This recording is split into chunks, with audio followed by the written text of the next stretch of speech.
So, how many of you could live without your laptops, cell phones, or any technology-related devices?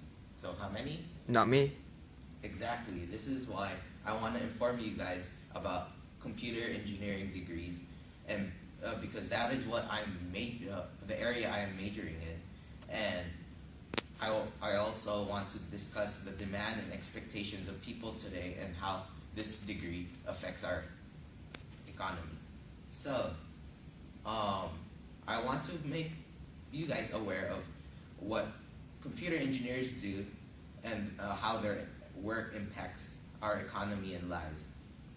So basically, what they do is, because engineering is basically the application of the concepts of math and science to design and invent and build something to benefit the world or improve something that's already been invented. There are two types of computer engineering. There's hardware and software, which are very closely related and should not be mistaken of each other. This type of engineering highly impacts our economy and lives. Like, think of the big companies like Apple, Microsoft, Google, Java, and how often you use it on a daily basis, their products. So our lives are basically based on technology today. So although not everyone wants a degree in this type of engineering, it is important to have an idea of how it's running our lives and our economy. So what exactly do computer engineers do and their basic requirements? So let's get back to the definition of engineering. Definition of engineering is basically inventing new things or improving old things that's already been invented with the use of science and math to benefit the world.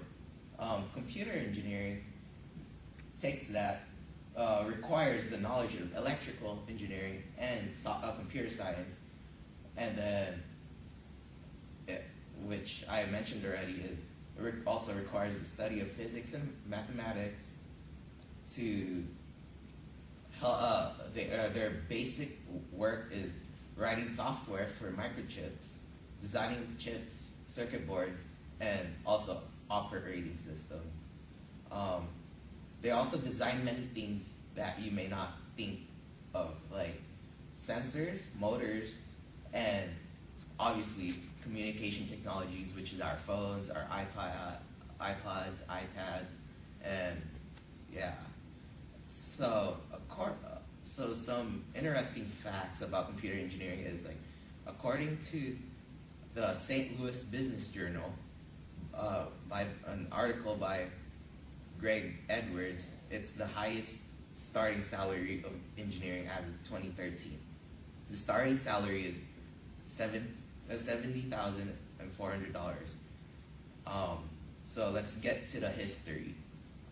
It originated in the 1940s from writing software and finding, people wanted to find better ways to use that software, so they made this type of engineering.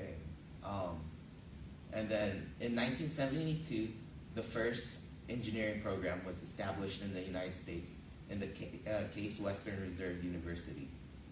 So let's get to software engineering, which is really close. It's really related to computer engineering, but it's more of a design and maintenance of software compared to computer hardware engineering. It's more of a physical hardware with software. So basically, software engineering is better known as programming. And to do programming, you need to learn the programming language. It was considered as engineering, as a study of engineering in 1968 by the NATO Software Engineering Conference. It was previously called software development because it became really popular when the first personal computer was released. So both these engineering studies are closely related and overlap, and I'll now talk about how it dominates our lives. So our demands keeps these engineers working. We are always wanting new devices, and the slightest improvements attracts us as customers. Based on the study done by the BGR Media on the article, iPhone 5 dominate all smartphones in February. The iPhone 5 basically had slight improvements like faster processor, a little bit bigger screen, and it attracted so much customers. So advancing in technology may help our economy today too. The new products, it offers new products for people to purchase, so we could keep money circulating. And with those new products comes new jobs to build those products. And then this shows proof of this can be seen in the article, Stimulating Economic Growth Through Technological Advance, from the Amsterdam News. It basically quotes Obama's State of the Union address, winning the future through investment in research, development, and technology. So this basically explains how our recession in 2009-2008 was very aided, highly aided by the advancement of technology. So not only does it affect our economy, but also our personal lives. Remember my beginning question? So how many of you could live without your devices? So almost everyone's lives are centered upon technology.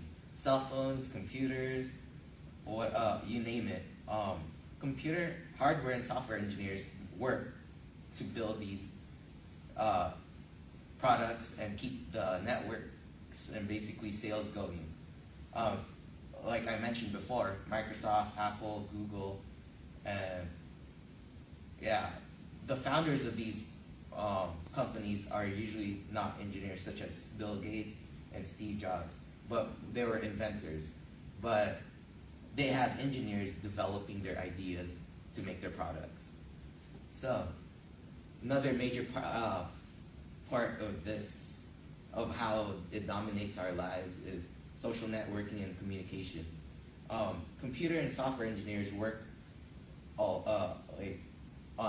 you may not know it, but Facebook, Twitter, YouTube are basically controlled by computer and software engineers, because they develop, maintain, and run the software and everything. And then also telephone and cell phone companies, because of the circuit board, circuits and satellites that they run on, and software. So there are many more ways that computer and software engineers affect our lives, such as, you may not really realize it, but we are doing a lot of online shopping, online banking, and online classes for school. So they are dominating our lives more than we think they are.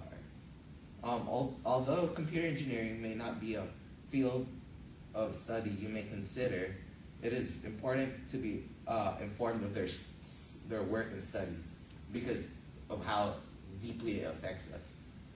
Computer engineering has two categories that you shouldn't confuse: hardware and software. They are very similar. Both have high impacts in our daily lives and economy, and both work hand in hand. So hope I informed you about computer engineering degrees and its impacts in our lives and economy. If computer engineering did not exist, technology would not exist. Thus, no cell phones, computers, or even social networking. It's a chain many people do not realize, so that the importance of being informed about this. So this is the importance of being informed about this topic. So you should look deeper into learning more about this and looking for their job, their work in your everyday lives. Thank you for watching this video.